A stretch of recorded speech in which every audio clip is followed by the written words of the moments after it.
I want to thank everybody for coming out tonight to the first candidate. This is the City Council Candidate Forum. Next Monday night, we'll be having a mayoral candidate forum. That one will be at First Baptist Church at the same time. The format will be similar to this, but we have each of the candidates up here, candidates, so that you know what we're going to do is we're going to give each of you 2 minutes, and we'll just start on one end or the other. Give each of you 2 minutes, go down the line for an introduction. And then when we start asking questions, our moderator tonight is former State Representative Cindy Burkett from District 113. So let's give her a round of applause. I know for a fact she's excited to be on this side of the table, not that side of the table. So, and having been there, I understand that. It's a whole lot nicer there than it is up there. The air conditioning is down as low as it will go. They're all cranked, they're all down at 70, and they're all pumping out cold air. So if you're hot, it's because you're nervous, not because it's hot in here. Right, folks? Is anybody else hot? Nobody else is hot, right? Nobody else is hot. It's as cold. I mean, it's down. It's cranking. So we're working on that. And then once we start the questions, there are some questions that are general in nature, and Cindy will pick someone to ask that question, and then everybody will get 1 minute to respond to that question first, and then everyone else will also have 1 minute to respond to that question, if you would like to. There are some questions that are specific and I didn't write any questions. Every question on here was sent to us via email. Every question. There are some questions that are for specific candidates. I think almost every candidate has at least one. Almost every candidate has at least one question that was sent directed at you specifically. For that question, you will have 1.5 minutes to answer, since it's directed at you specifically. And then if anyone wants to respond or comment on your answer, they'll have 1 minute to respond after that. Make sense? That's up to you, Ms. Moderator. I'm just the timer. I'll let you make those decisions. We'll see how it goes. The arm wrestling match is afterwards in the parking lot, so we'll save that for later. But let's just have a good time. Let's find out. We know every one of you loves the City of Rowlett. I'm assuming that because you're running, having been where you're sitting. I ran because I loved this city and I wanted to serve the people in it. And hopefully, and I'm sure that's why you're all here as well, that you love this city and you want to serve the people in it. So if not, we'll find out tonight, I guess. All right, I'm going to turn it over to Cindy, and whoever you want to start with, they can start their introductions. I'm going to start with you. Hi, I'm David Brooks. I've lived in Rowlett since 1995. A banker. I've got a wonderful wife, 2 children, one of whom decided to come tonight. Both have graduated in GISD high schools, Saxe and Rowlett. I'm excited to be here. I love Rowlett, and I'm looking forward to doing great things on the council. Well, good evening. I'm Martha Brown. First of all, I want to thank First Christian Church for hosting this, and also our wonderful Chamber of Commerce. And thank you to State Representative Cindy Burkett for moderating tonight. So I've lived in Rowlett for 26 years. I've served as your mayor pro tem for the last 3 years. It's been my honor to serve. I love Rowlett. I love the people of Rowlett and have enjoyed serving you. My platform is focused on public safety, on controlled growth. I'm a fiscal conservative, and I love to work on the quality of life in Rowlett. I think lakeside living is one of the things that we all love about living here. And so I'm just looking forward to this tonight and to be able to share my thoughts and ideas with you and take questions from you. Thank you.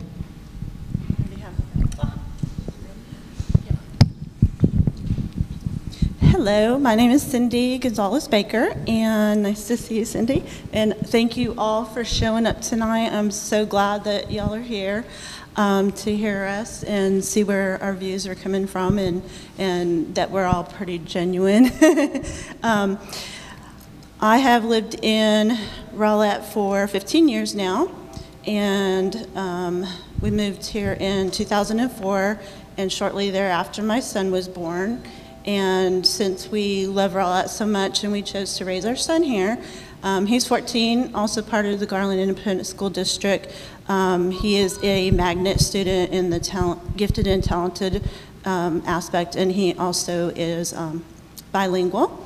And he's going to Centennial High School next year in the collegiate program, so I'm very proud of him. As far as me, I have experience being a banker for 20 years with Washington Mutual. I did everything from, basic to, managing locations, so I've done that all. Currently, I'm a property manager at a self-storage facility here in Rowlett, very close to my house, which is really convenient. So I'm running because I think that if it's not me, then who? So here I am, and I want to do good things. Thank you. Hello, I'm Brownie Cyril. I'm a candidate for place 2 on the Rowlett City Council, and I thank you for inviting us today. I really appreciate this. First of all, for those of you who don't know me, let me tell you a little bit about myself. I lived in Rowlett since 1991, and I'm a retired system programmer analyst with Blue Cross Blue Shield of Texas. I have served on the Park and Recreation Advisory Board, Senior Advisory Board, the Council Ethics Committee, the Charter Review Commission, where I was a subcommittee chairman.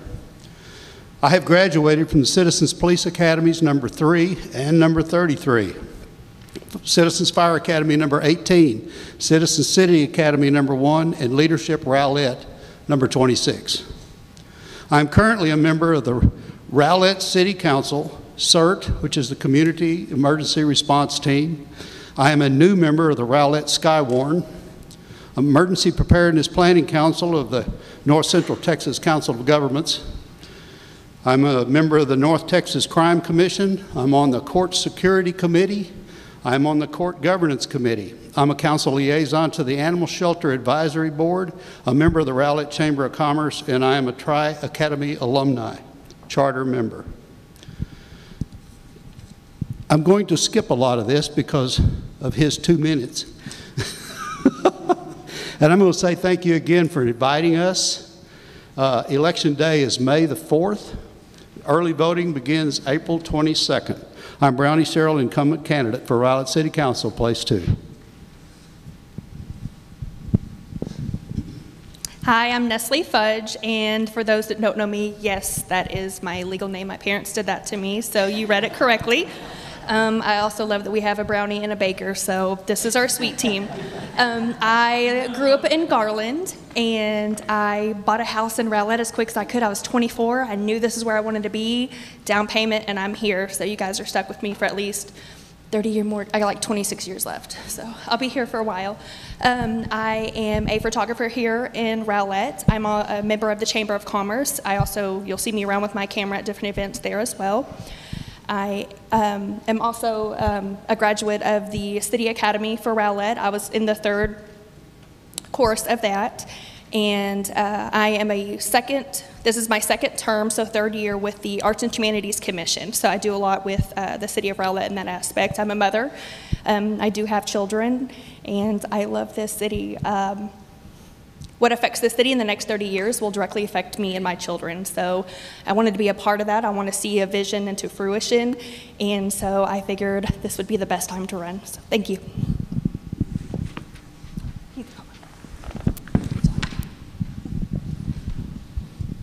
I think we're stuck. There we go.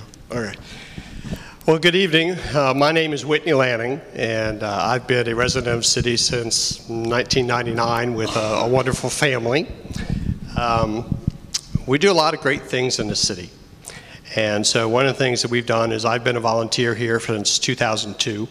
I was a member of the year, or volunteer of the year in 2003, and all the way through my career culminated with the Richard Huff Excellence in Service Award last year. So I've had a lot of experience with boards and commissions. Some of the more prominent ones were the Charter Review Commission, the Strategic Planning Task Force, the Economic Development Advisory Board, and then the Long-Term Recovery Committee after the tornado. So all of those were big pieces that I had a part in as either the chair or the vice chair of those different pieces. So I think there's a lot of things to be done. This is a great city. There's a lot of room for growth. So I would say that my platform is just simply two things: having a strong city, which involves looking at our management structure, our infrastructure, and our budget. And then also public safety is something near and dear to my heart. I am an emergency management volunteer for the city, have been for a very long time, and so public safety is absolutely number one for me.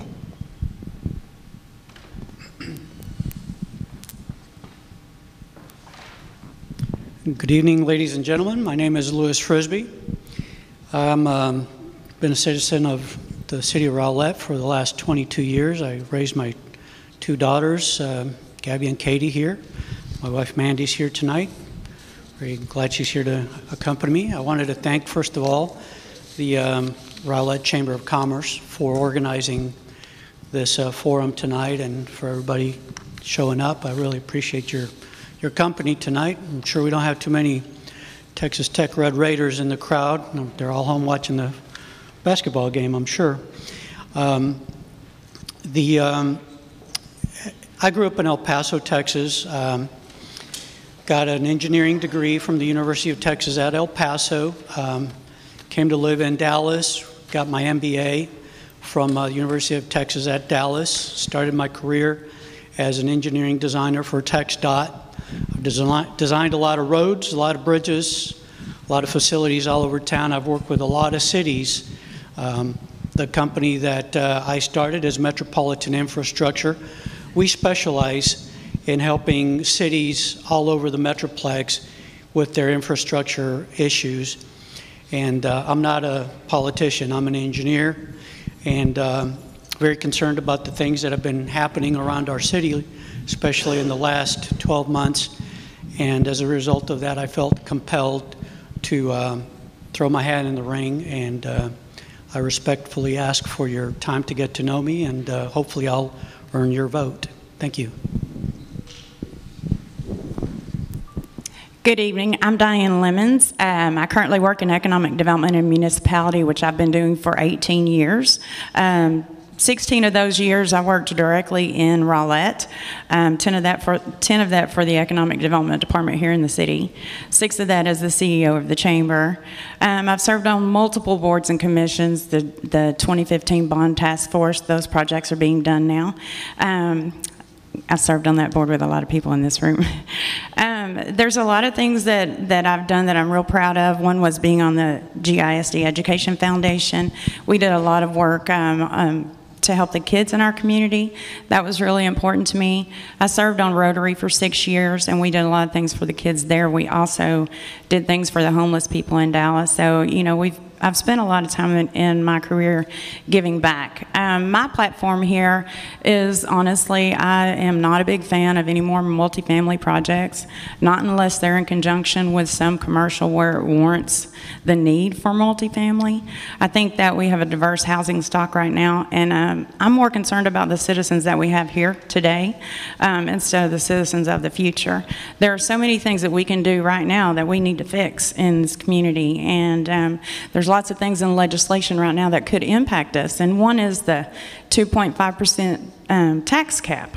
And I think that there's some misunderstandings out there about what that means for our community. I don't want my taxes to go up as a citizen that pays taxes, and so I get that. My concern is they're not keeping the council from raising your taxes. What they're doing is they're going to put a cap on the amount of revenue that a city can bring in.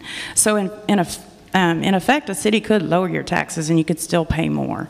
So, and then, you know, any new commercial that's built, you know, where we're going to offset your tax burden, that's going to be harder to do if they put that cap, because we won't collect all that commercial taxes that we would normally collect that will lower your taxes.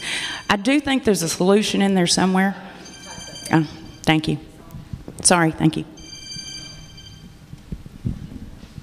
Oh, no? Okay, thank you. Okay, great. A couple of y'all I wasn't familiar with. I hadn't met before, so it's good to hear your stories. And I couldn't at first decide As Michael said, these questions were nothing that the chamber generated, nothing I generated. They came from individuals in the chamber members.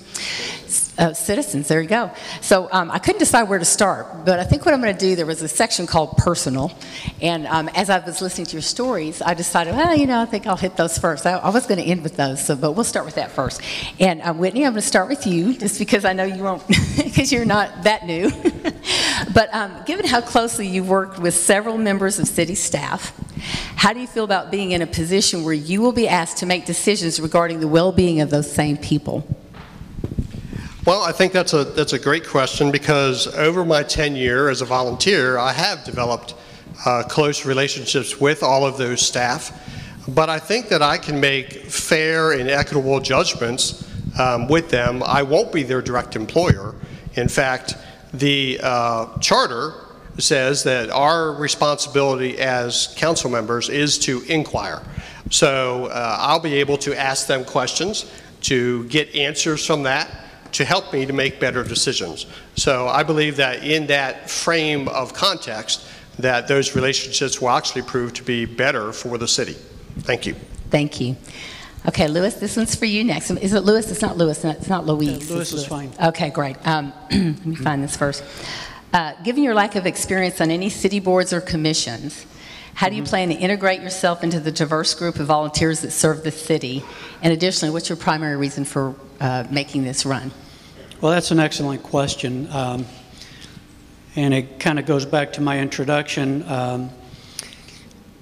I feel uniquely qualified to run for city council because of the fact that, one, I'm a civil engineer, and I've been developing a career over the last 33 years of working with municipalities of all types and sizes, helping them solve their infrastructure problems and working with developers as well. And I have been working, especially here lately, with the leadership Rowlett. Thanks for the Chamber of Commerce for accepting me into Class 28. I'm also going through the city's Citizens Academy.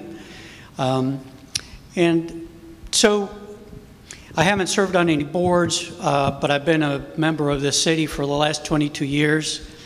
My kids have grown up with the neighbors, and so I have a very deep connection to the city, and because of that connection, that's why I'm running. Thank you, Louis. Okay, David Brooks. Get to my question here. What specific skill or knowledge do you have that differentiate you from your opponent, from Martha? Well, I don't know Martha that well where I can do a compare and contrast, but the skill set I have that I bring to the City Council is 27 years in banking and finance, 27 years of looking at deals, 27 years of negotiating loan documents. Basically, I have a business mindset and can look at deals going forward, including Bayside or any other economic development deals that we look at, in addition to any residential or other commercial development we get to opine on going forward. Okay, thank you.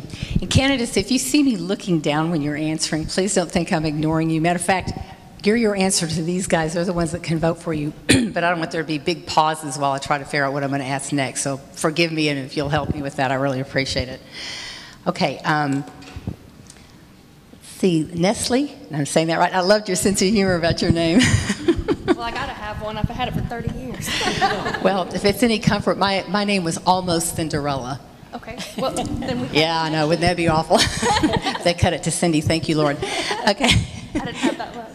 Given the time demands that being a council member requires and the time demands in your personal life and your business life, can you commit to execute at the level that citizens expect of you, and how will you balance the three?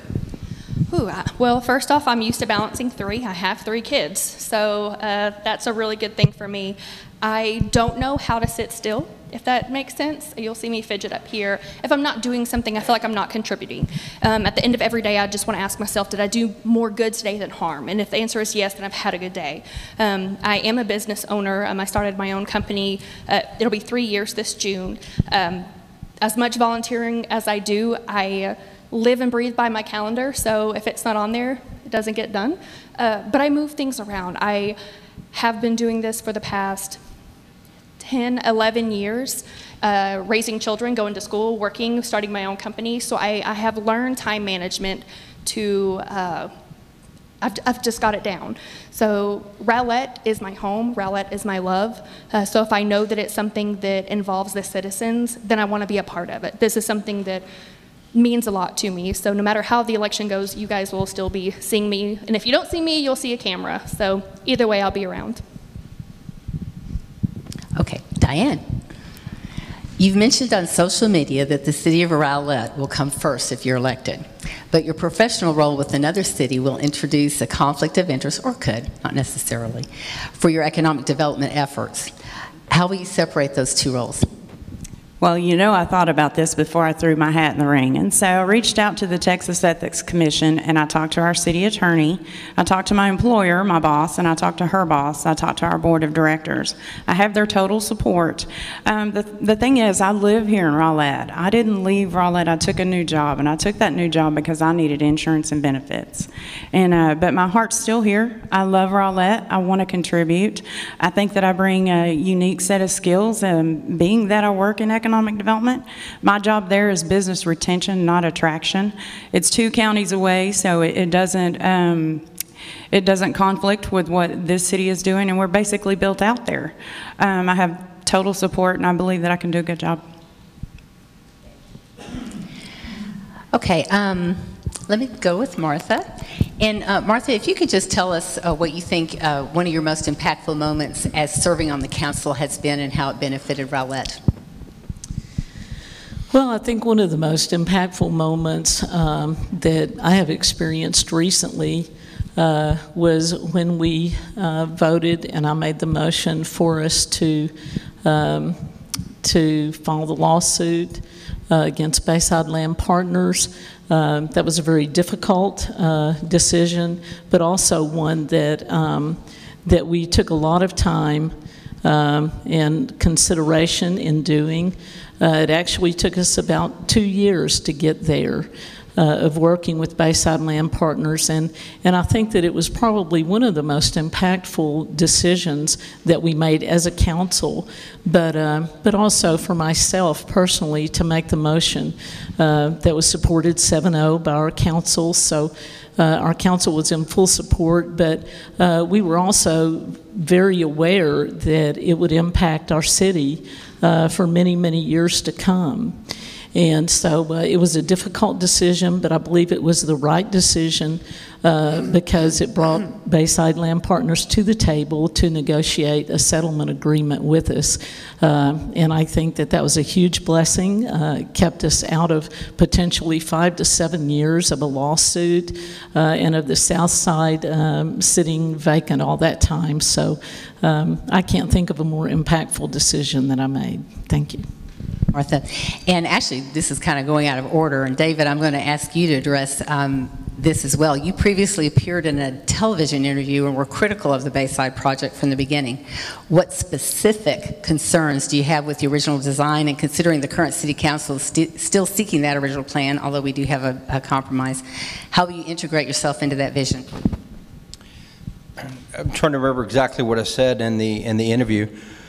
I don't know to what extent I was critical of the project. I think that, sorry, thinking back, the way I saw it, or the way I heard it being discussed, and the way I saw it presented in some of the news, was that it was going to be a more of a themed water park, and less about the resort. So I was critical of that, how it unfolded, and getting to the point we are today, I'm probably more critical of that. The point is, the mayor of the Rowlett mayor has brought the investors to the table, the developers to the table. I'm certainly all for that. I probably wouldn't have waited 2 years for that, but I think it's a good point where she's brought them to the table to renegotiate. If she has a committed, if the city has a committed developer going forward, I think that's great. I think the original plan We have a premier resort, premier commercial development on that peninsula. I think that's well. I have to see how it's. Pardon me. I have to see how it's going to unfold, but I like the idea that she is trying to steer it back to kind of the original premier project for Rowlett. Okay, just a quick follow-up. So you didn't have a specific issue that you had with the plan? I'm sorry, say it again? I may have missed it. You didn't have a specific criticism for the plan to The start original with? plan? Yeah. Yes. Again, as I saw it, as I understood it, it was going to be more of a kind of a themed water park. I was critical of that. But if you're talking about a resort with amenities to attract people to stay at that resort, I'm not critical of that. Is that what you're I just getting was at? trying to figure out what the specific issue was. I had gone to the groundbreaking for it. It sounded like a very good project, but I don't live in Rowlett. Well, so and I I'm very wasn't pardon me. I wasn't playing a role in it like you were back then. Please don't think I was. No, I was attacking anything you were part of. I understand. Tom. It was just the buzz was that it was kind of more of a water park area. And I understand that trolley concern and a as few well. other things. Yeah, thank you. I didn't mean to kind of narrow down. I was just trying to get an answer. Thank you so much. Okay, Cindy, on social media, you have been critical of the city's rapid growth plan. Do you propose stifling development that's taking place organically, or stopping the efforts being made by the Economic Development Department, or do you look at something in between the two? Okay, so yes, I have done a lot of research, not only on the City of Rowlett website, but also the Dallas CAD and things like that. And the rapid growth mindset, I kind of created my own jargon there, I think is going to hurt the city in the long run. I would like to see more sustainability in the development area, things that are going to impact us in a positive way right now, not in 10 years. There's so many things that we haven't addressed right now, and I wanted to go back just a little bit. My platform is based on sustainable development and also safety and being the voice for Rowlett. I am basically, if you pull up the demographics for Rowlett, I'm that person right there in the middle of it. So basically, going forward, I think the decision making needs to be better. It needs to be more in depth and maybe not so, it sounds so great, let's just do it. On the Bayside part, I would have thought that the city would have done their own research and surveys, and that did not happen from what I had researched.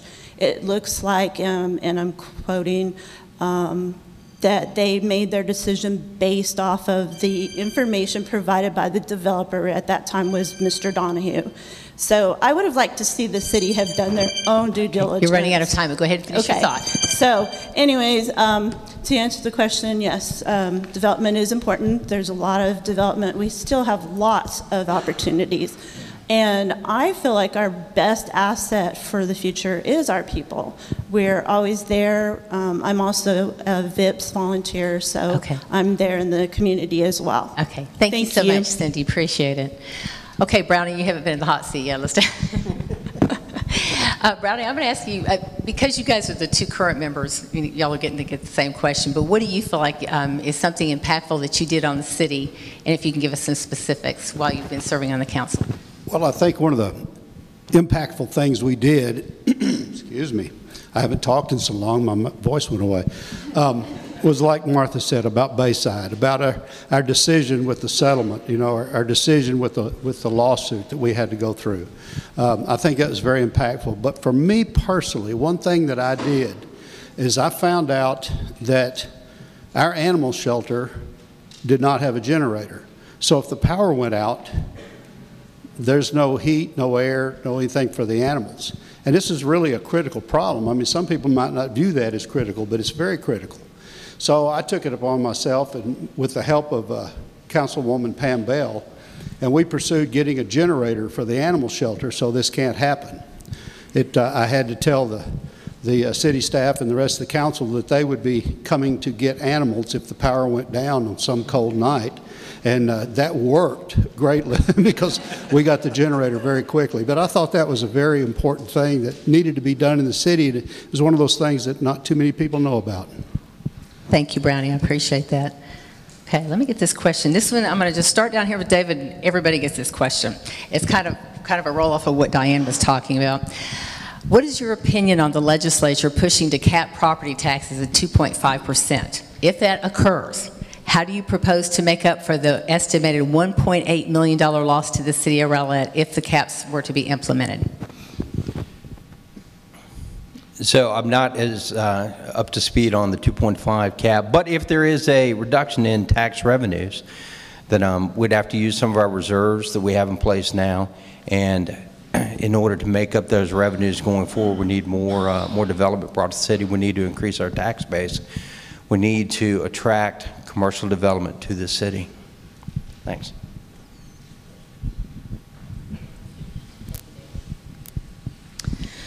So my feelings about the 2.5 cap is that it's just a political ploy, a bit of a shell game.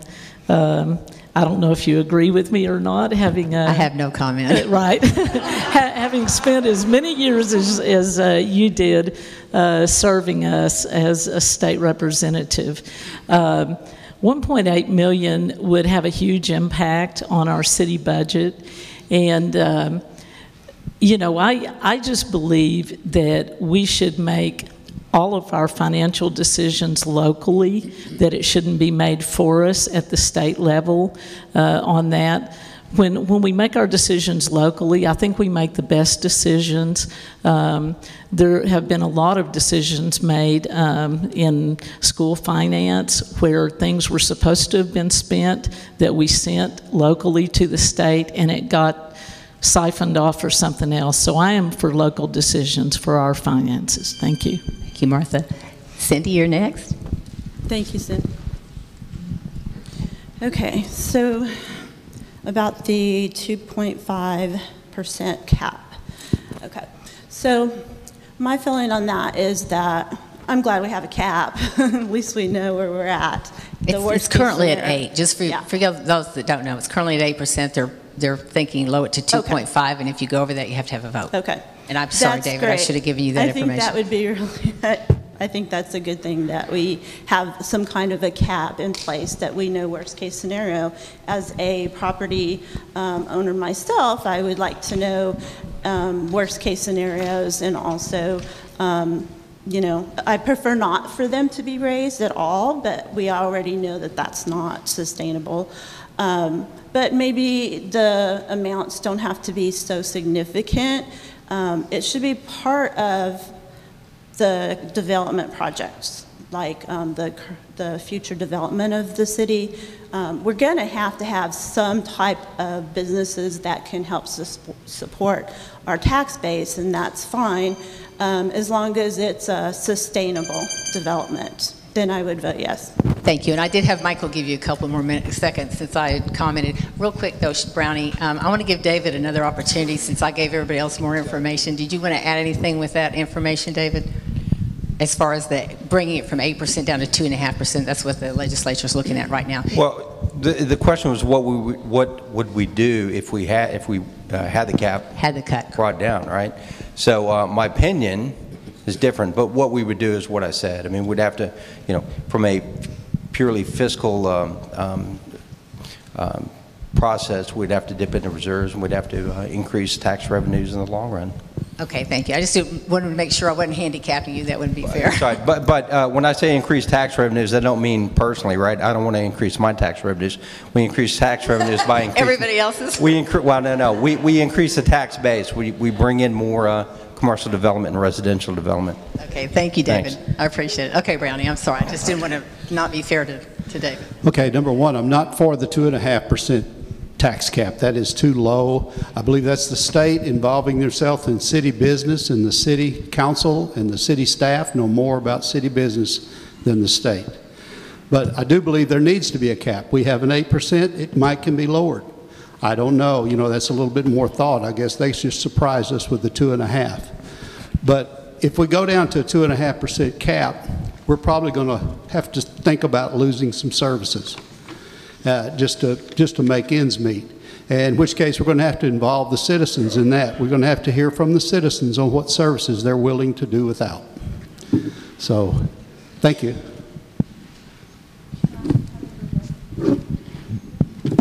I'm sorry. Yes, you're next. Did you need me to read the question again? Sure. Okay. Oh, okay. Y'all always feel free to ask it, especially if I haven't been clear. What is your opinion on the legislature pushing to cap property taxes at 2.5? They're currently at 8, so they're bringing it down. And how do you propose to make up for the $1.8 million estimated loss to the city of Rowlett if that's implemented? Well, I can tell you it's not going to come from my bank account because we're all going to be broke if that's the case. I mean, we have people in charge here in the city that have that knowledge. I mean, there's people that we put our trust in that are a lot more equipped with the information to balance things. I'm from an insurance standpoint, so I'm from Blue Cross Blue Shield, so I know insurance. But I mean, in regards, we're already a really lean city. I would absolutely hate for things to get cut. But the city does a really great job of taking care of us in regards to thinking ahead and thinking of the future and making decisions to make sure that if the government were to come in and make decisions that we come first, that the city is going to be taken care of. So I do have to put trust in the people that we are hiring and electing and to come in here that are going to make those really strong decisions to make sure that those of us that may not be as educated in that field, that we have trust in them that they're going to make the right decision for us. Thank you. Whitney? There's a couple things with this that you need to know. One, it's not really a cap, it's a trigger. At that 2.5 proposed, which is not set in stone, that triggers a rollback election. So there's been talk that that could be at 4%, at 6%.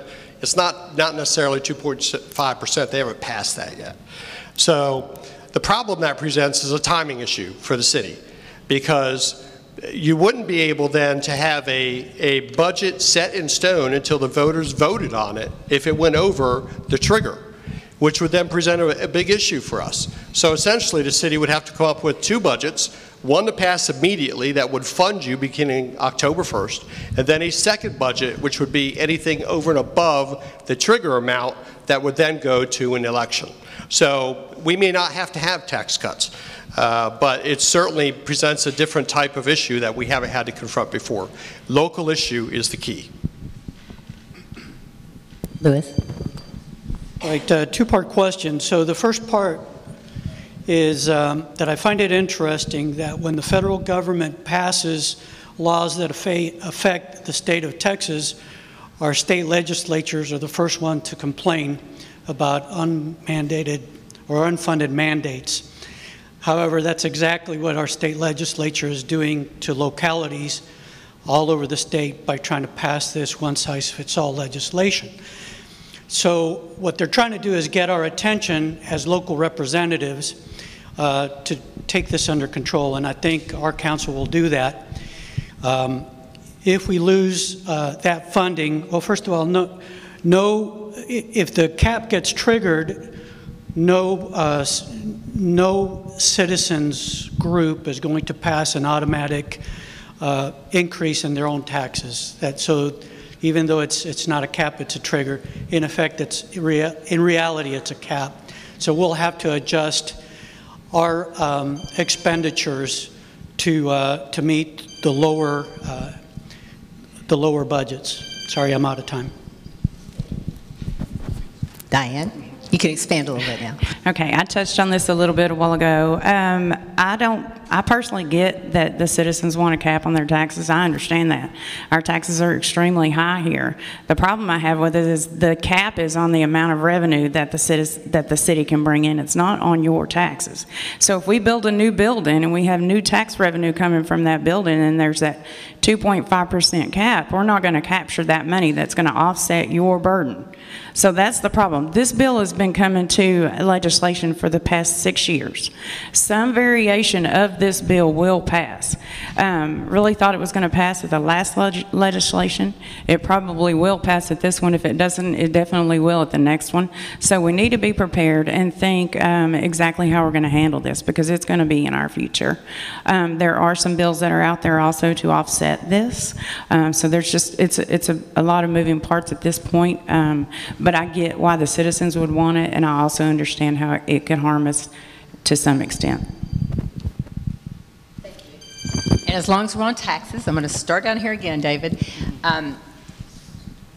Let me give you this one. If the right development were to come along for the, and everybody's going to answer this, okay? So if you have a question, anybody has a question about the question, please ask me. If the right development were to come along for the North Shore area of Rowlett, would you be in favor of another TIRZ for that area? And that's a tax investment rezone. So those people would be paying for whatever the development would be. Yes, I would. I mean, that's it, right? Yes or no? So, yeah, you can yes or no, or you can expand, whatever you feel comfortable with. Those are designed so that they're self-financing, right? I mean, look, we give tax incentives to all kinds of developments that get approved in Rowlett. So that type of mechanism, right, that type of entity is set up so that it makes it easier for those tax incentives to be put in place. And they encourage economic development. So yes, I would be for that. If structured correctly. And that would be something you would vote on as a council member? Yes. So I am also in favor of using the TIRZ as a tool in our tool chest for attracting economic development to our city, particularly to the North Shore. This is a very common tool that is used by economic development corporations and within cities. A lot of cities have many millions of dollars in their war chest to attract those types of businesses. Rowlett does not. And so that makes these sorts of incentives that we can give businesses very important for us to attract the right development. We just completed our new strategic and comprehensive plan that identified the areas for commercial development in our city. Very important that we expand that tax base so that it relieves some taxes to our citizens. Thank you. Yes. Okay. So I agree with them. Of course, it would be the only way for us to bring a large developer and us not to have to fund it. They should be obligated to do all of that for us, just like we were supposed to do for Bayside. I guess hopefully if we do have somebody in mind, or if we would at least get to know that there is somebody in mind, would help the culture of our city right now if we had a little more information about the future of our city instead of just waiting the 120 days and then we'll see what happens. So basically we're waiting for 2 major key players for the city making our decisions that are going to be the decisions that outcome after the 120 days. So it could be negative, it could be positive, we don't know, but it would be nice to know at least if we have somebody in mind or if we don't, so we know where we stand. Thank you. Well, Cindy, my first question is, do you have a developer that you're bringing to? We sure would like to know. I am definitely in favor of the TIRZ. We've had a couple of those TIRZ agreements that we're managing right now, and they seem to be very successful. So yes, I would be very much in favor of the TIRZ to get a developer into the North Shore. We're waiting. I really should have wore pants, guys. Y'all should have told me. There's a table. Absolutely, I think that we should have a lot more commercial buildings in here. One of the biggest things for me is I hate leaving Rowlett to go work. I want to work here. I want to live here. I want to raise my kids here, and I want to work here. So if we can get some developer or something to come in here, especially if it offers jobs locally, that is something that I would be all in support of. And of course, anything that would help alleviate some of the taxes off of my house. Anybody? No? But yeah, I think it's a great idea. I would really like to see how this plays out. I like to think long-term, and as I can see right now, I don't have any negative remarks against it, but once again, we'll see how it plays out. Yes, I believe that TERS are an extremely important tool in our toolbox. I am absolutely in favor of them. They help us to pay for expenses that we would not otherwise be able to afford.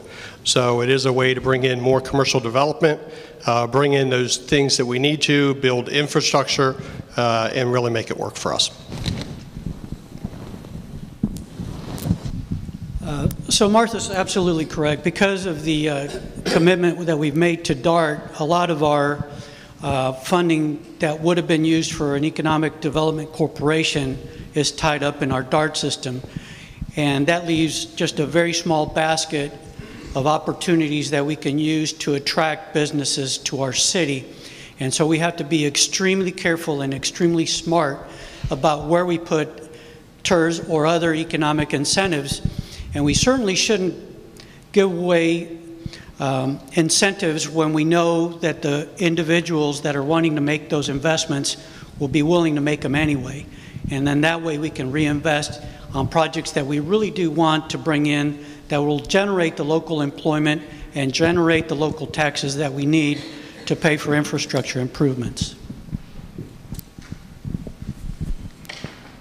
Since Rowlett does not have a Type A or Type B corporation in economic development, we have limited tools and limited resources in order to fund development in our community. And a tax reinvestment zone is one of those ways that we do that incrementally.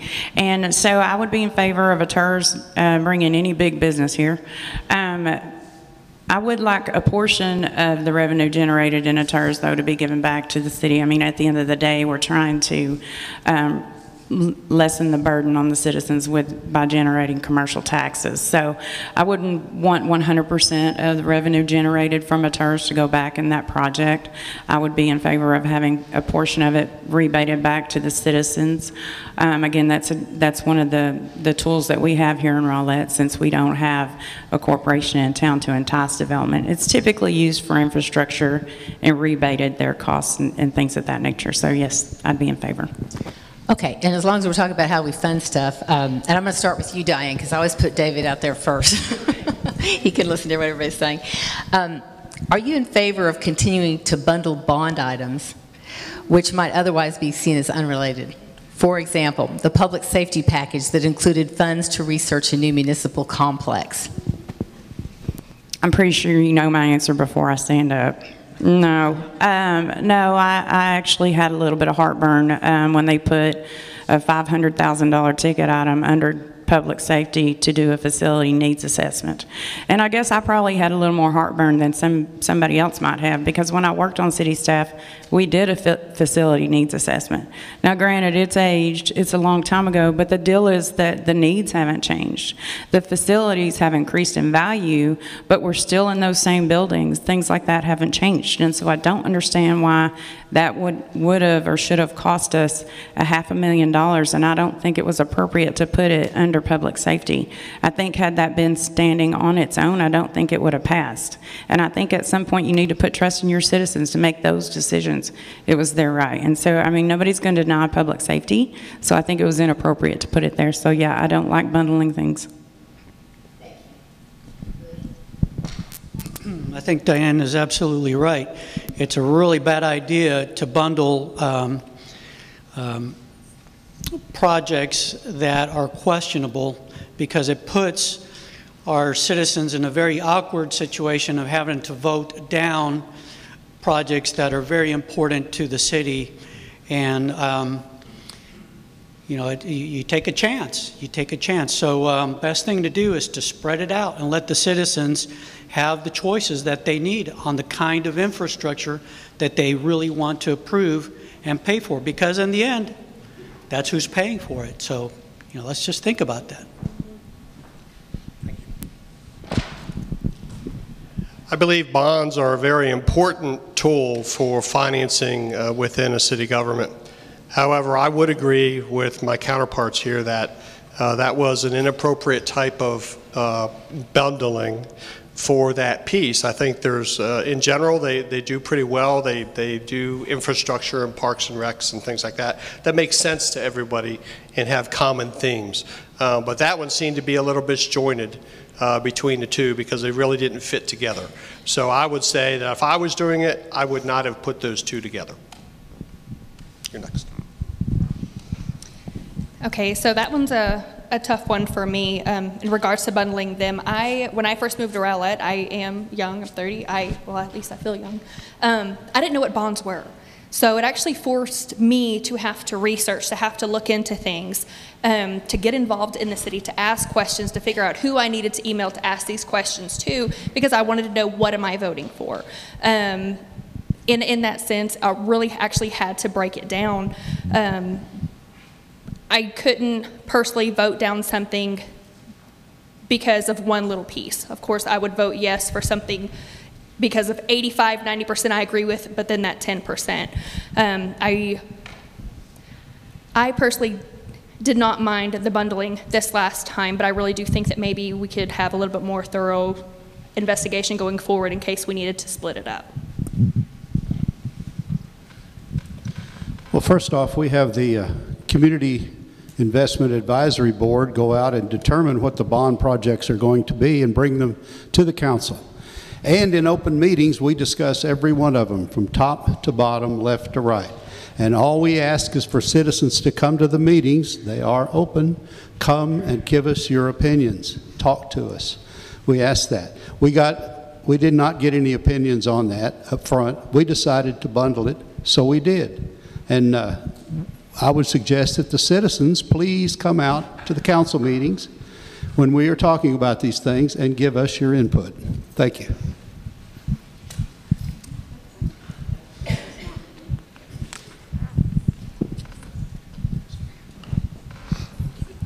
Okay, on bundling the bonds, the bond packages, I think that it's very inappropriate to bundle certain things together. Obviously, if there's important things in there like safety, and then there's other things in there that we don't really agree upon, we still have to say yes because we want to have the safety part of it. So it's unfair to do it that way, I think. It puts the citizens at odds with, okay, am I for safety or am I not for safety? So we have to choose, and the whole thing is packaged together, so you can't say I want this and not that. So I don't like that at all, especially as a property owner myself. So no bundling of bonds unless it's appropriate. And then also to follow up on Brownie's statement saying come to the council meetings and vote or talk to the city and tell them what your thoughts are. Well, the 3 minutes that's allocated for citizens input is not enough time. Okay, thank you, Cindy. Thank you. So in regards to the bond projects, as Brownie said, the Community Investment Advisory Board is a group of citizens with the skill sets that are needed to vet these projects. They do it over a 3-year time period. You can also, as a citizen, if you want to make a comment on anything that you want to see done, you can do that online. You can suggest projects. You can suggest unbundling certain things. We had no feedback on that, and as Brownie indicated, we had several meetings that we invite citizen input. We can't really know that there's an objection to a certain part of a bond project that's being bundled with others if we don't hear from our citizens. So that input is very important. But with that said, we want to hear from you, and I would be happy to unbundle any particular project that would give us an opportunity to tell you why that's on a bond. Thank you.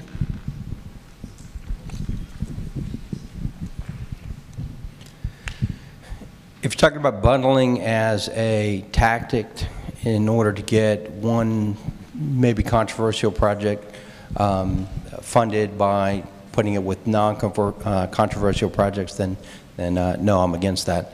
But would be in favor of bundling in general. As far as Community Investment Advisory Board, who makes those kinds of decisions, then I would expect them to go out and solicit resident input, as opposed to sitting back and waiting for that input. Thanks. This is for everyone again, and instead of starting on the ends, I'm going to start with Nestle. Sorry.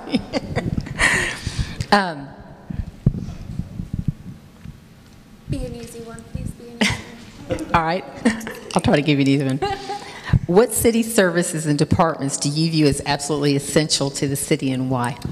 Well, I'm going to hurt some feelings. Everybody thinks, okay.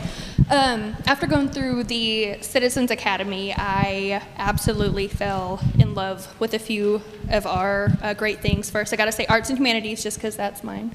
I think we really do a great job, but I didn't know Public Works Department. I didn't know what they did, street signs maybe, like red light. So I learned a lot in that class. Because there's a lot of stuff I don't know. I don't know behind the scenes. I don't know what's under the ground. I don't know how those things run. And that's why I think it's so great when people come out to the Citizens Academy, because it's like you're kind of speed dating Rowlett. You get to learn a little bit here, there, and there. So you learn it all in one time. But it really does highlight how vital each of these things that we have, the boards and commissions and everything that we do, how vital they are, because it's what makes Rowlett. So I actually got super excited for all of them, and I couldn't wait for more. So I'll be back again. Well, this is easy for me because I'm a public safety volunteer, right, with emergency management. So it's absolutely police, fire, and emergency management, hands down. That is a core service of government. Without them, you can't survive. When you dial 911, you demand somebody to show up at your door. And if you don't, then there's hell to pay, right? So it is absolutely a core service of government. Well, I agree with Whitney. Obviously, police and fire are, and EMTs, don't want to leave them out. They're all critical. Public Works, also very critical. The ones that don't get appreciated very much are the economic development folks, but they're the ones that we need to give a little extra love for, because they're the ones that help bring in the new projects with the new growth that help pay the new taxes. Can you repeat the question?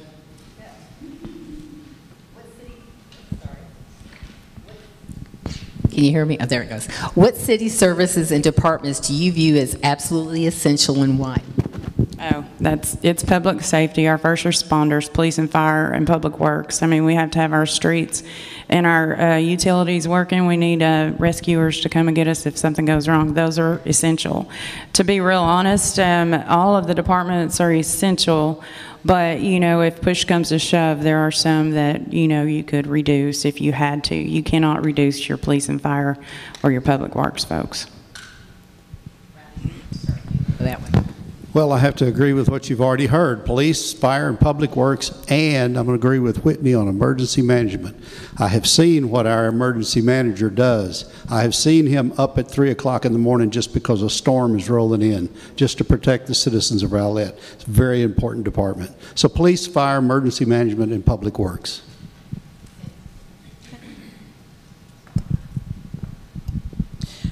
Okay, so I'm going to have to agree with everybody else. Of course, the police and fire and our 911 dispatchers and public works are very vital to our city, hands down.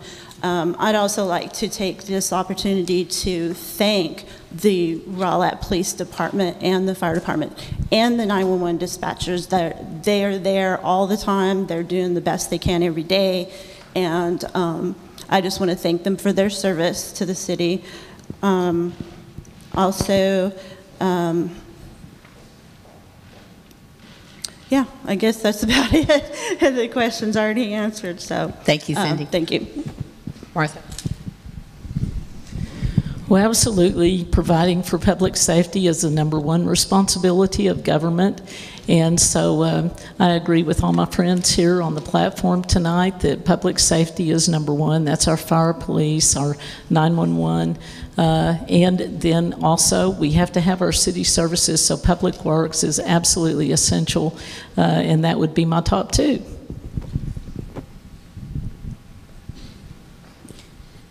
I'll give a pretty non-controversial answer in that I agree. First responders are our most important services, but I will also agree with Lewis that in order to maintain our current level of, Rowlett's a safe city. In order for us to remain a safe city, given the significant growth we expect to see over the next 10, 20 years, then we also need to have a good economic development team in place to bring in that tax revenue to fund that. Okay, thank you. I think I can skip this next one. The next question was, are you happy with the current level of public safety officer in Rowlett? Does anybody want to? Everybody's nodding. We know they're doing a great job. Okay, then we'll just skip that one. Okay, with the rapid growth of the population of Rowlett, what would be your recommendations for expanding the animal shelter, and Brownie hit on that a little bit, which can currently hold 24 dogs and 30 cats in maximum?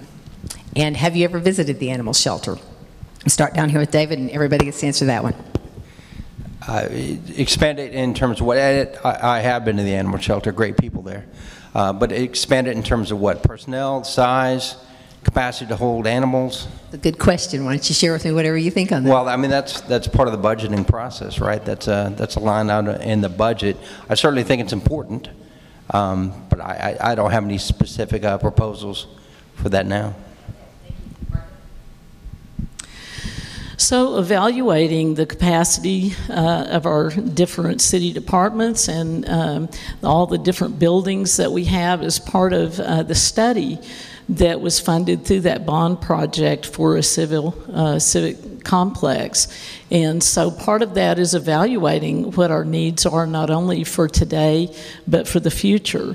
And our animal shelter is certainly just one example of how we've grown as a city. All of our departments, if you visit any of the city buildings, you'll see they're pretty much all just busting out at the seams. And so as our city has grown, we've gotten a building here, a building there, a building there. And so part of that study is consolidating services and reevaluating what our needs are for today and the future. Well, Martha, so you would apply that thought to the animal shelter? Which Absolutely. The animal shelter is a part of that evaluation. Okay, thank you. Okay. Thank you, Cindy. The animal shelter is close to my heart. Yes, I have been there. I am a owner of several adopted kitty cats we have, and they are just like part of the family. I can't imagine not having them. So yes, the shelter is very important to me and the community. I had spoken with a certain individual that works there and was the expression of they're at capacity, and they have been for a while. And so yes, having to address that. We need to find the money somewhere to get that, to expand the facility or expand the staff, whatever needs to be done to take care of those animals that are coming in, and they keep increasing in numbers with our developments, especially with more multifamily homes coming in. She said, or this person said that it's just red alert right now at the shelter. Okay, thank you. Well, since I'm the council liaison to the Animal Shelter Advisory Board, yes, I'm for a new shelter. But we have a lot of other things going on today. We got a lot of infrastructure problems, whether it's your alley or your streets that need to be repaired. We can't do everything at one time. But I want to say thank you to all the people we have out there, like Friends of Rowlett Animals, who see that these animals get out of the shelter and get fostered till they're adopted. And if you're thinking about an animal, don't go buy one at the mall. Think rescue. Come see your animals at the animal shelter. We just got out of code red here just recently. 11 animals were adopted, so thank you.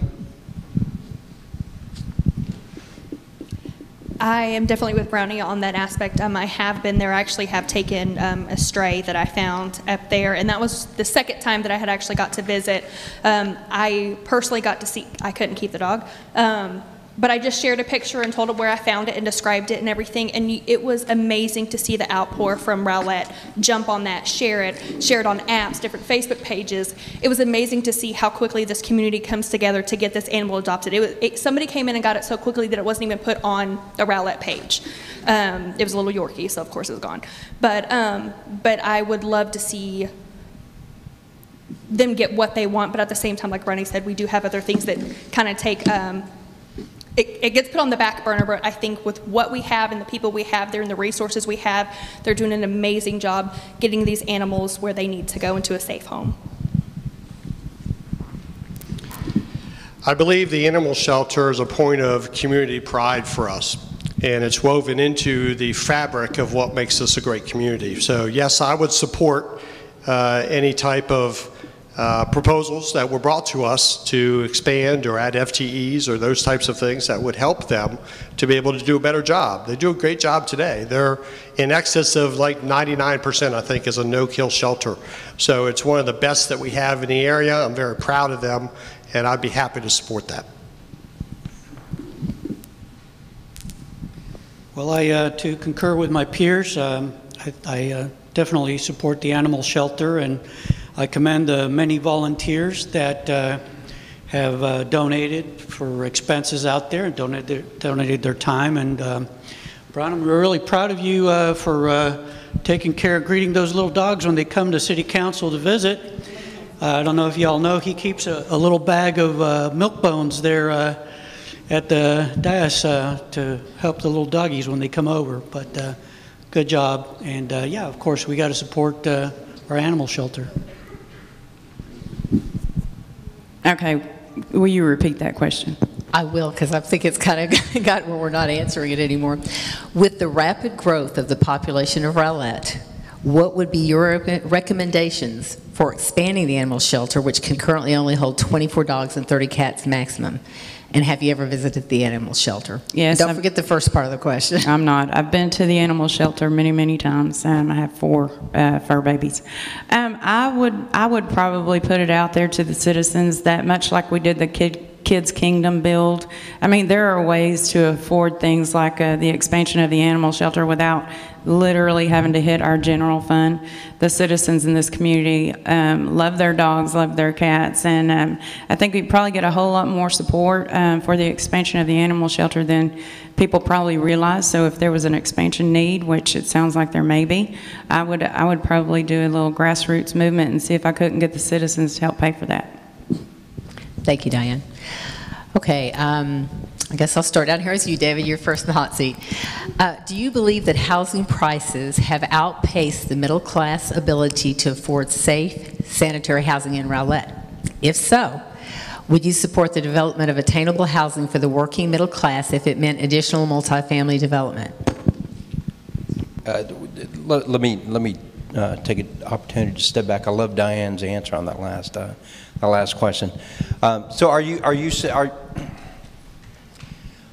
you suggesting that we build more apartments in Rowlett, or are you suggesting in general should apartments be built? If you feel like the housing has become high and unattainable for families in Rowlett, what would you support to address those needs as far as the working middle class? Does it mean multifamily development? Do you have other ideas? It doesn't have to be specifically this. If you have something else, well, multifamily is an answer, right, for a more cost-effective opportunity for people to move into a city. But with respect to Rowlett and well, specifically, there were 340 apartment units, multifamily units in the city before, I think it was 2017, on plan and being either built or planned to be built between, well, already approved, are another 3,000 units. So we're going to go up by 10 times. So I think we're addressing it with that. I don't know that I would approve any more in the future until we get that built out and have the infrastructure to support that. Thank you for your answer, David. And we did reset the timer from when you started answering, so don't hesitate to ask us to clarify a question. It won't come off your minute, okay? Thanks. Well, we have seen quite an explosion of growth in all of the areas of diverse housing in Rowlett. The apartments that have been built as luxury apartments, and if you've checked any of the prices of them, I think you would have to agree with their description. Housing is also really increased in Rowlett. I am concerned that one area that we have not addressed in Rowlett is the need for what I would call affordable or workforce housing, and this doesn't have to be an explosion of growth in apartments, but we do need to have housing for all of our citizens. That's the student that's just getting out of college, that's our new hires for police and fire, for our school teachers. The type of apartments that we have right now are just not within reach, nor are our single-family homes. So I do think we have a ways to go there. Thank you.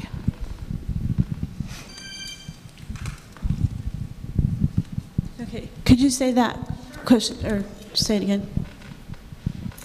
The question is, do you believe that housing prices have outpaced the middle class ability to afford safe, sanitary housing in Rowlett? And if you do, would you support the development of attainable housing for the working middle class if it means additional multifamily development? Okay. So, as a homeowner myself, yes, it has affected people to buy here a single-family house. It's a little bit sad on one side because that's what we used to be, is a community of bedroom houses, you know, all housing. But we have to have the diversity, and I understand that as well. So as far as the multifamily, I think we have enough of that right now. I think we should wait until they can actually reach some kind of a capacity before we start approving more apartments. We've done so much development in such a quick amount of time that those apartments haven't had a chance to actually fill up with residents yet. Half of them are half full. I mean, there's a lot of room still for them to even reach a sustainable capacity. So fill the ones we have before we make more or approve Cindy. more. Thank you. Well, the average home price in Rowlett right now is about $200,000. And I realize that's a little high for some people, but that's the average in Rowlett. And, but as far as the housing, we've talked to the Housing Finance Corporation here in Rowlett, and they have a plan for smaller houses. These are, I don't know how small, they're a little smaller, they're on smaller lots, and they're very affordable. And so I think we could go with those too, as opposed to building another apartment complex of workforce housing. I don't see how that is going to help as much as the houses would. I actually grew up in apartments for 12 years, so I kind of have a soft spot for apartments. I was raised by a single mother that was just trying to do her best to support her kids. I knew I wanted to be in Rowlett, and so as a single mother at the time, I had 2 kids, I was able to buy a house here. So I got in before all this happened. But I mean, I couldn't afford an apartment in Rowlett now if I wanted to. It's more than my mortgage. I know that there's a lot of backlash with the possibility of certain types of people that may come into Rowlett, but at the same time, I would want to be here. If I graduated college, this is where I'd want to go. If I wanted my first apartment, how can we bring people in here and diversify our community if they can't afford it? I have to leave Rowlett to work to afford to live here. So I would definitely reach out to the citizens, show up, let us know what you want, because ultimately this is our city, not mine. So if the City of Rowlett is wanting this, then that's, I think, what we need to do. I'm going to answer this question in a little bit different take, and that is that I believe the most underserved market for housing is seniors. Regardless of the rest, which we kind of have a glut of, and we need to see how the market operates with that. I really feel like what we have a need for is senior housing options within this city, and I believe that that's what we need the most of. So yes, the first part of that question is that the increase in property values is pricing a lot of people out of moving into homes in our community. The second part of that is kind of alludes to apartments and whether they're a good idea for our community. And I'll just say this, if it's going to be like the apartments that we put in at Bayside, the question or the answer is no. No, what we need is to have mixed-use development and transit-oriented development. And the reason is because we need the commercial and the retail investments to be able to generate the tax revenues that we need to pay for the infrastructure that we're having to go back and repair. So apartments in and of themselves are not bad. They just need to be put in the right place, managed and constructed and operated very well so that they don't become an eyesore in the future. Okay, so I guess I'm going to go on the record as being the only one that says no. I don't want any more multifamily projects. I really don't. We have 25% land left that needs to have commercial product on it. If we built a business park out in the North Shore that warranted the need for some additional housing out there, then maybe. But at this point, no, I would not vote for any more multifamily projects. We have 4,000 under construction on the way or in the pipeline. And honestly, there was a time when we didn't have those options in Rowlett.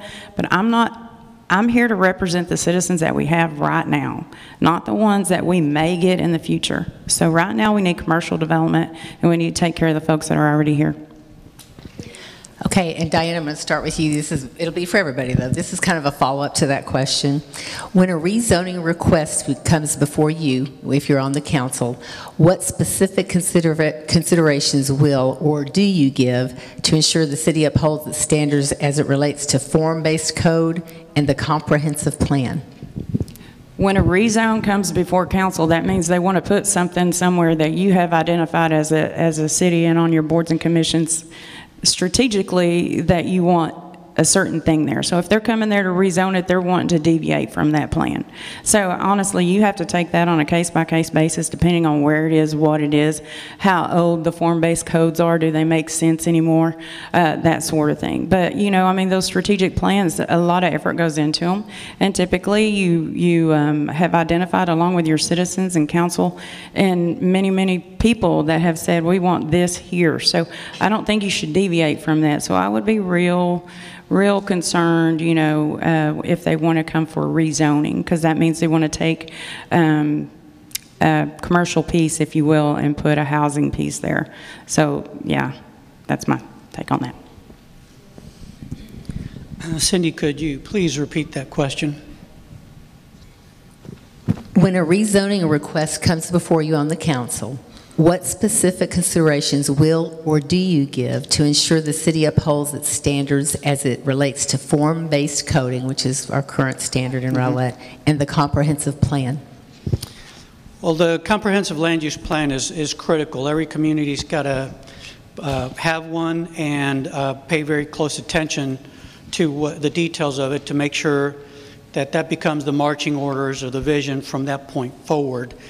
So that's important. Obviously, if your Planning and Zoning Commission has approved a project, it helps the council to understand, and if staff has approved it as well, or recommends an approval, that helps you a lot. But the key is that we as community leaders need to visualize what these improvements are going to be and how they're going to fit into the context of the area in which they're going to be developed. And if they don't fit, if they're not a good fit, then we need to vote against them. However, if they're a good fit and they're good for the community, then let's support them. Thank you, sir. The comprehensive plan and the strategic plan are foundational documents of the city based upon what your wishes are for the development that would come to the future. The recommendations that come to council, the council only is limited by, I believe, only 10 things that they can say yes or no to when that decision comes to council. So we're somewhat limited as to things. If we don't like the color that it's going to be, we really can't deny it because of that color. There's certain criteria that we have to have. But that criteria is in line with the comprehensive plan, master thoroughfare plan, and the comprehensive plan, so that all of those things are all taken into consideration for our decision that we've made. I definitely agree in that aspect that everything that we're doing, we need to be able to visualize it. I think that the comprehensive plan and everything lays that foundation for us to grow on. But I do believe that a lot of the things that come before council do need to be taken on a case-by-case basis. I don't really, it's more of a black and white when we have so much gray. They may have certain guidelines in word and verbiage, and I understand that, but I really do think it needs to be looked at a little bit more intimately each time, just because I don't believe that the things that we have are one size fits all, but once again, that's why we have those boards and commissions to bring those things to our attention. As a city council, we depend highly on the staff and on the advisory boards that are under us. We look very closely at what they recommend. If staff does not recommend something, that plays heavy on our decision. If the planning and zoning does not recommend, we want to know why. We go watch the planning and zoning meeting. So, you know, for us to change something is very critical, especially if it's part of the comprehensive plan and form-based codes, as they were saying, and all of a sudden they want to change something. This is very critical for us to look at. And plus, we also care about what the citizens have to say about that project too. So just be aware that we aren't, we are answering those 10 questions, deciding what we're going to do, and we are aware of the problems. Thank you.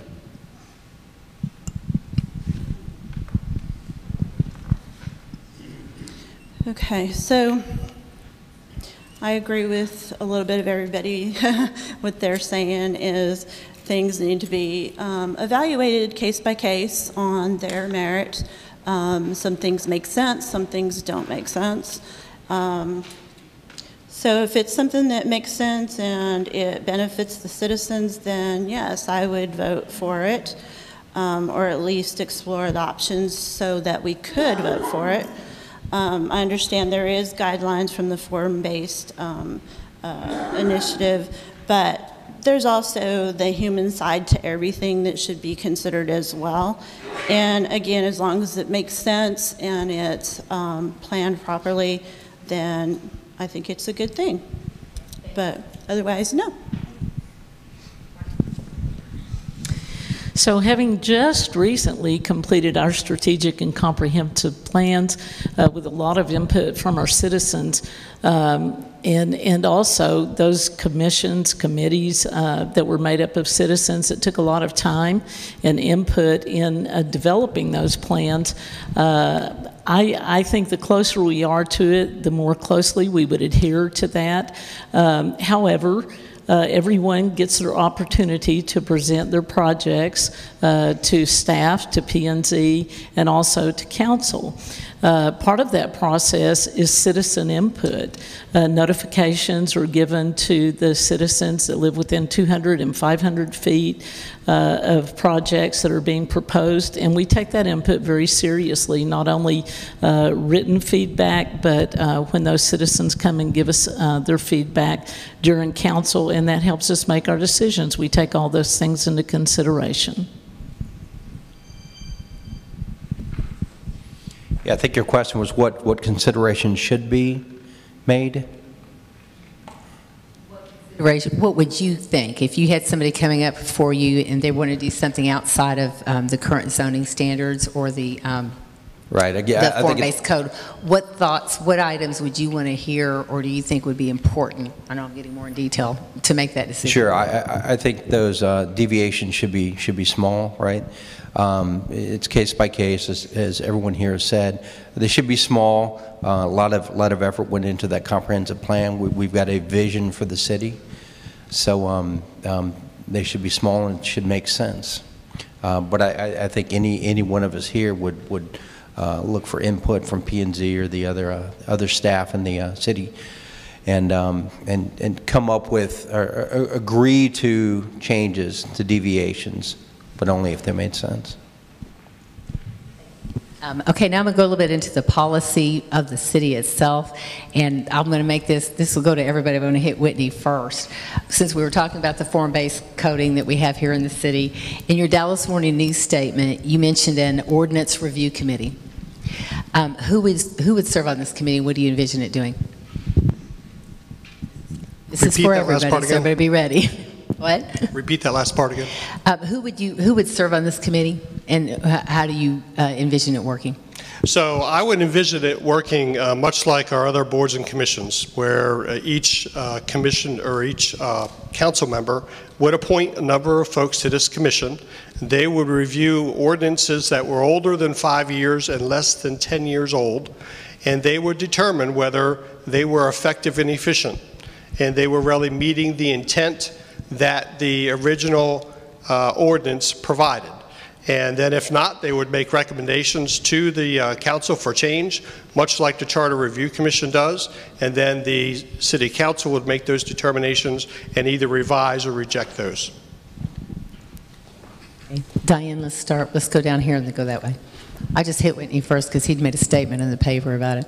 Okay, and I need you to repeat it because I didn't make that statement in the paper, so I got confused a little bit. That's okay. In the Dallas Morning News statement, Whitney had mentioned an ordinance review committee. Mm-hmm. And my question was just who would you put on that committee, and how do you envision it working? Well, ordinances are our rules and guidelines that we follow, and what comes to mind for me is like the sign ordinance. I don't know that I'd even create that committee, if I'm being real honest, because we have, our planning and our planning department staff that works on ordinances with regard to that in a major way on a daily basis. And so, I wouldn't be opposed to having someone review it, but I don't know that I would create a whole other entity, if you will, with regard. And a lot of our ordinances are mirrored by the state, what the state hands down. We do have the flexibility, being a home rule city, to create our own ordinances, but a lot of them are similar, same to the state. So I guess it would just depend with me. I would have people from planning, people from economic development, people from public works. Okay, thank you. The typical. Thank you. And there's not a right or wrong answer to this, y'all. Just asking opinions here. So I agree with my predecessors on what they answered, except I would add this. It's not just the old ordinances that need to be looked at carefully. Some of the new ordinances that have come into effect that have produced controversial results, we need to take a close look at those. And the one that comes to mind specifically is our form-based development code, because we give up some control when we go to form-based development to get density. And if we're not getting the end result, then maybe we need to add a little bit of more teeth into the requirements. And again, what comes to mind is the apartments at Bayside.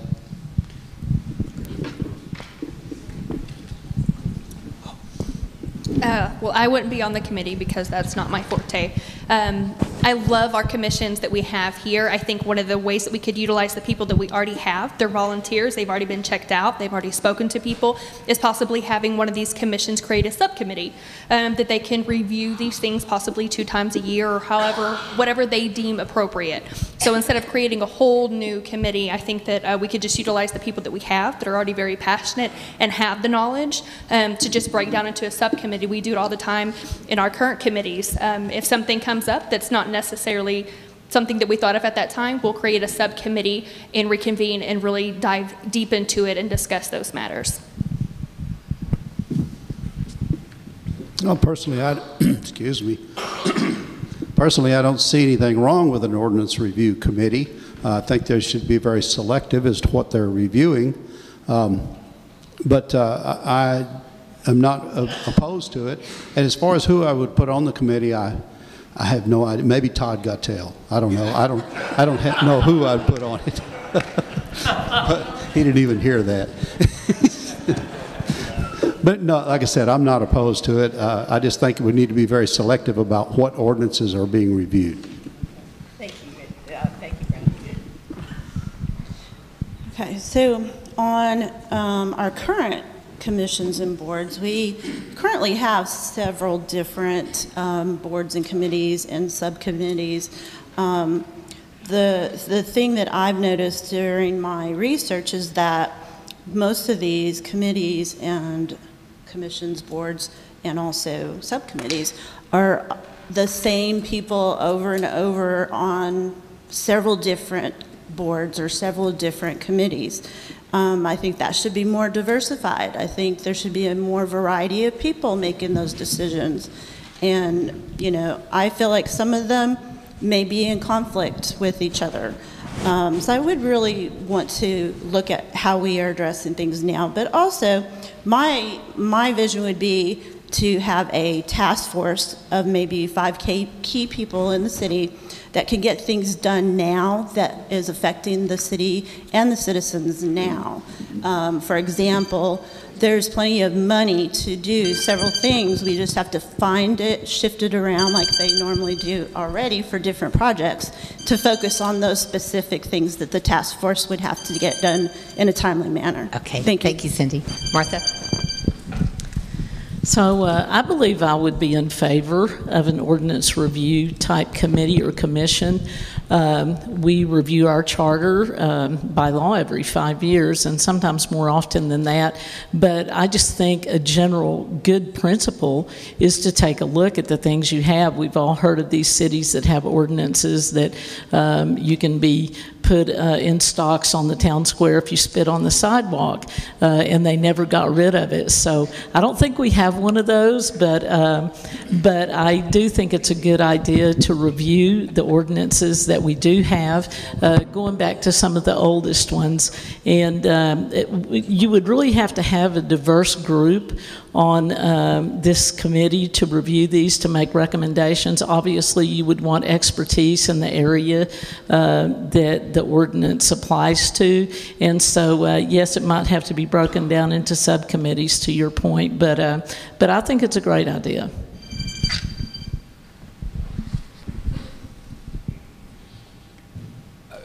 Probably like Brownie in that, you know, I think it's a good idea. I think a mechanism for reviewing city ordinances is probably more important than having a standing committee. I don't have a lot of energy around who would be on that committee, but again, a mechanism for reviewing something that seems to be an issue and has come up, I think would be a good idea. I don't know that we need a standing committee for that. Whitney does seem passionate about it, though. Thanks. Okay, this is going to be our last question. Now, name, and listen carefully, name one specific policy or measure you are seeking to enact if elected or re-elected. So I want a specific policy or issue that you want to correct or enact for the City of Rowlett, and I'm assuming that's why you're running, but right now I just want a specific policy or issue.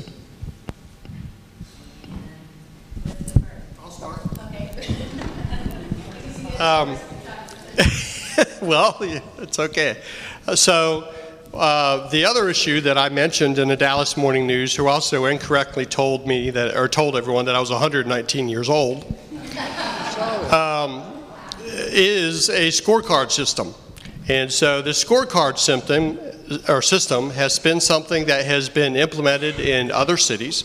It's been very effective, and a scorecard would give a letter grade to all of the different systems that we have within the city. And then that floats all the way up, so the city gets an overall grade, but it would allow the city to have more targeted budgeting.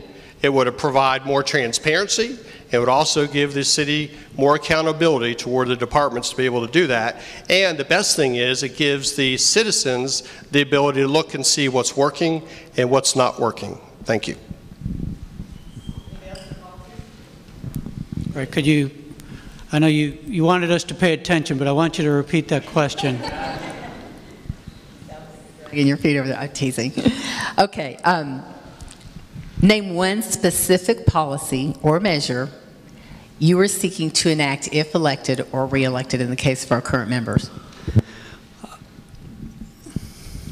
I would say that it's more of a a hot button to pay attention to what we're doing on the North Shore and the infrastructure that we would like to put in out there. I don't know that that's a specific measure, but that's certainly an area that we really need to pay attention, because as has been said before, there's only about 25% of our city that is undeveloped land. A lot of it is in the North Shore. 80% of our land is residential, or 80% of our tax base is residential. And so that's put us in a very vulnerable position in terms of cash flow. And if there's another bust in the housing market, it really leaves us vulnerable. So we really need to pay attention to our economic development opportunities in the North Shore. I actually hear what you're going to suggest to enact. You got it there, Louis, but if you got it, I don't want to just hear what you think is wrong. I want to hear how you're going to fix it. Well, one of the things that I would like to see improved or fixed is the lighting along Lakeview Parkway and State Highway 66. If you go up and down that highway and you get to Garland, you go further east, there's lighting, and for whatever reason it stops in Rowlett. I'm not real sure why. So I guess we'd be seeking some additional grants and funding from TxDOT and the Council of Governments, whoever that is, that we could get that done. And I do believe we need to focus some of the bond projects or CIP projects going forward on service roads out in the North Shore. I know they don't want free ridership out there, but that's not my problem. My problem is that land is basically inaccessible, and in order to build those jobs in the business parks, you're going to have access to it, and we're going to have to partner with that on some level. And again, there may be some funding that we can get from the state or from the feds, or I'm not real sure, but those are two things that I think we need. Service roads go all the way up and down the PGBT until they get to Rowlett and they stop. Lighting goes all the way up and down Lakeview Parkway until it gets to Rowlett and it stops. Not sure why it stops for Rowlett, but I think we need to fix that. Yeah, going back to an earlier question, the policies I would pursue, or at least the approach I would take, is minimal deviations to zoning, implement stringent architectural standards and development codes. I think the city should look more uniform going forward. So one thing that I would like to see is a mechanism for our citizens to be a little more involved in our budget process. We always have open meetings for that, but they are not very well attended, and so we get a lot of questions afterwards. Why did this happen? Why did we do this? Why did we do that? And so I would like to implement an easier process, a better process for our citizens to be involved in our budget process, and then also, I would like to see our city pursue more grant opportunities. We have just hired a grant writer that's part-time. I would love for that person to be full-time. Up to this point, our departments have tried to manage that, and they're just so busy, they're at capacity, and so I think there are a lot of grant opportunities that are out there that we don't get to avail ourselves of, and I would like to see that expanded.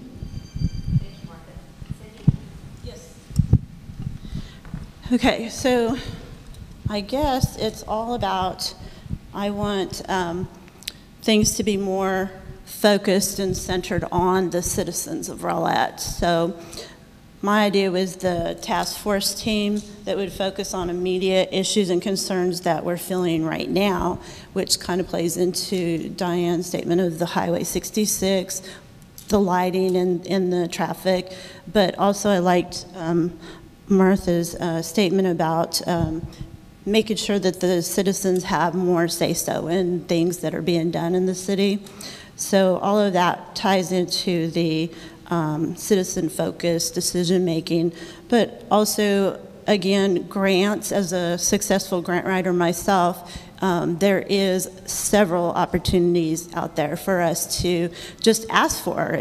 All we have to do is sit down and follow the rules and the guidelines and ask for the money, and most of the time you'll get it. So that's something I would like to see it full-time as well. Thank you. I guess one issue that I really support is Bayside. And the reason for that is we've gone through a lot of grief over Bayside for the last several years, and now we seem to be getting it on track. And as Tammy said, this is really big. This is really big. This is a great commercial tax base to the city. This is going to help the residents with their taxes. As we just need to get it off the ground. And as a council, I, with the rest of the council, support this. We're vetting the developer. We're making sure that things run right this time. So that's kind of an important issue for me. Thank you. I would really like to see some sort of higher education courses come in here. I know a lot of our colleges or a lot of our high schools are now doing dual credit. I would have really liked to have, even if we have some vacant buildings that are able to reutilize those classrooms to have those higher education courses versus having to drive to Mesquite to go to Eastfield or Quad C out in Plano or anything like that just to, I mean, we want our citizens to be educated, and I think if we could bring some education, whether it's trade school or just courses to help somebody get a leg up on finishing their associates, I think that would be a great thing to utilize here in Rowlett. Thank you. Okay, for the audience, I know we had a lot of tax questions, which may just sound really boring to you, but it hits you in your pocketbook. And I'm sure, I think all of our candidates up here would be happy to stick around and ask questions, answer questions individually, but I don't want to hold everybody. Thank y'all for coming tonight. I really appreciate it. And thank y'all. It sounds like we have a bunch of good candidates. Appreciate everybody being here. Thank you.